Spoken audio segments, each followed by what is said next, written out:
Proud na proud ang dating team manager ng Gilas Pilipinas na si Alo Francis Chua sa pag-abot ng semifinals ng Team Philippines. Kaya naman ayon nga sa kuliglig mga ka-sports, handa daw itong kumusta ng malaking halaga sa Gilas sa laban nito kontra Brazil. At Justin Brownlee, pinuprotesta na daw at huwag daw hayaang maglaro sa Gilas dahil hindi naman daw siya purong Pinoy. Sino nga ba ang nagpuprotesta sa kanya? Yan ang topic natin sa video na ito mga ka-sports. Pero bago nga ang lahat, pakisuportahan ang aking channel sa pag-like at subscribe. I-click ang notification bell button para lagi kayo ma-notify sa mga latest videos ko. Tara at pag-usapan na natin yan.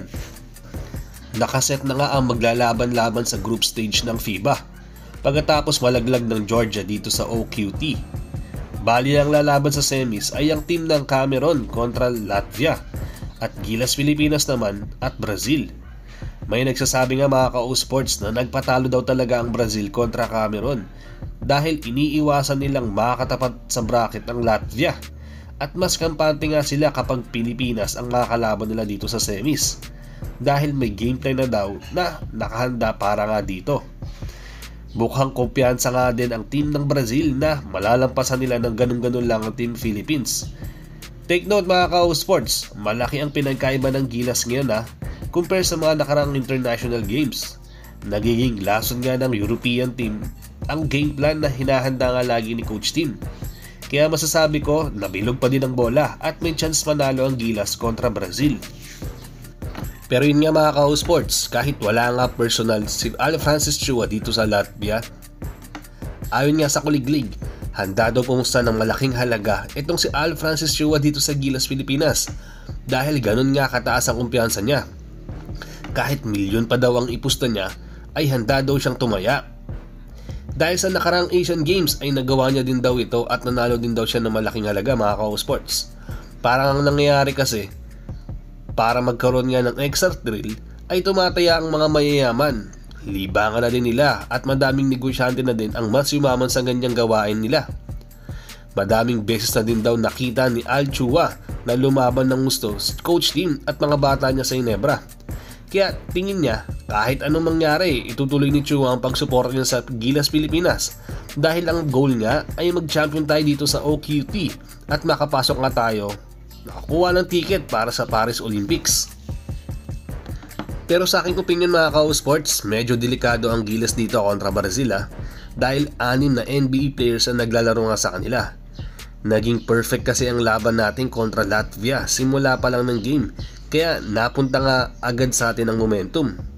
Tapos itong si Kai Sotto, maganda din ang pinapakita niya sa opensa at may rebounder din tayo sa loob bukod nga kay Junmar. Ngayon kasi 50-50 pa din kung makakalaro nga si Kai dahil papakiramdaman pa din ang status niya kung kakayanin niya nga maglaro kontra Brazil. Sa ngayon daw kasi mga ka-sports, ramdam pa rin talaga ni Kai Sotto yung kirot kada naglalaro o naglalakad siya. Kaya hoping nga rin siya na sana sa mismong araw o oras na maglalaro nga sila kontra Brazil ay maging okay na. Miracle na nga lang daw yon dahil gusto niya din talaga mag-participate. Kaya nga sumali nga siya sa practice game nila kahit pa may iniinda siya. Malaking tulong nga itong si Kai Sotto mga ka-sports kaya sana nga kahit 70 or 80% lang yung body health niya basta nandoon yung presence niya sa loob ng court. Sa isang topic naman natin mga ka-sports ay tungkol naman sa planong pagprotesta daw ng Brazil dito kay Justin Brownlee dahil alam nilang si JB ang main guy nga ng Philippines. Kumbaga kino-question nga nila kung ano ang nationality nito kasi ang alam nila pure-blooded lang ang allowed nga sa FIBA. Pero yun nga mga ka-sports, alam naman ng karamihan na naturalized import nga itong si JB at Pinoy na nga ito pagdating sa documents. Ilang taon na nga din siya na naglalaro sa Gilas at hindi nga siya allowed basta-basta maglaro sa FIBA from the start ng OQT kung bawal nga siya. Kaya sa ngayon, kailangan na lang mag-focus nga ng Gilas sa Brazil team lalo na nga dito kay Bruno Caboclo dahil 6'9" nga ito at sobrang athletic na halos kasing bilis nga din daw ni CJ Perez. May outside shooting din daw siya at kaya niya din dumrive sa ilalim. Sana nga lang may nakahanda ng defensive game plan itong si Coach Tim dahil siya nga ang isa sa tingin ko magpapahirap ng uso dito sa Gilas, bukod sa outside shooting nga ng Brazil na alam kong pinaghahandaan na nga rin nila. Sana lang mga ka-sports, kung sino man nga ang nakatoka para depensa nitong si Bruno Caboclo, makasabay din sa at hindi nga ito maiwanan basta-basta. Good luck sa game ninyo, Gilas Pilipinas. Alam ko na maraming Pinoy ang susuporta sa inyo dito sa semifinals. Kahit anong mangyari, alam kong proud na proud ang inyong mga kababayan.